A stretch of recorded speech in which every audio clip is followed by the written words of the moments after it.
ആഹാ, നല്ല പേരാണല്ലോ. എന്താ ഇതിന്റെ മീനിങ്? അയ്യേ, ഇതെന്ത് പേരാ? ഇത് ശരിക്കുള്ള പേരാണോ? എൻ്റെ ലൈഫിൽ ഞാൻ ഏറ്റവും കൂടുതൽ കേട്ടുള്ള കാര്യങ്ങളായത്. പിന്നെ കണ്ണൂരിലാണോ, അതിനെപ്പറ്റി പിന്നെ പറയും. അപ്പോൾ എൻ്റെ ഈ പേര് വരാൻ റീസൺ ജയറാം ആണെന്ന് പറഞ്ഞാൽ നിങ്ങൾ വിശ്വസിക്കും. വിശ്വസിച്ചാലില്ലെങ്കിൽ ഇതാണ് കഥ. എൻ്റെ അമ്മയുടെ കല്യാണത്തിനൊക്കെ കുറേ മുന്നേ വനിതയിൽ ജയറാമിൻ്റെയും പാർവതിയുടെ ഒരു ഇൻ്റർവ്യൂ വായിച്ചു.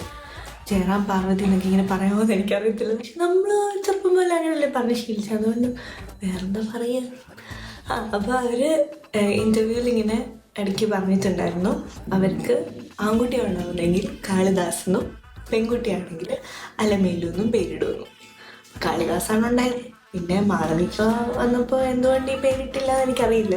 അപ്പം ഞാൻ ജനിച്ചപ്പം എൻ്റെ അച്ഛനമ്മയ്ക്കും പിന്നും നോക്കേണ്ടി വന്നില്ല. അപ്പോൾ അതാണ് കഥ.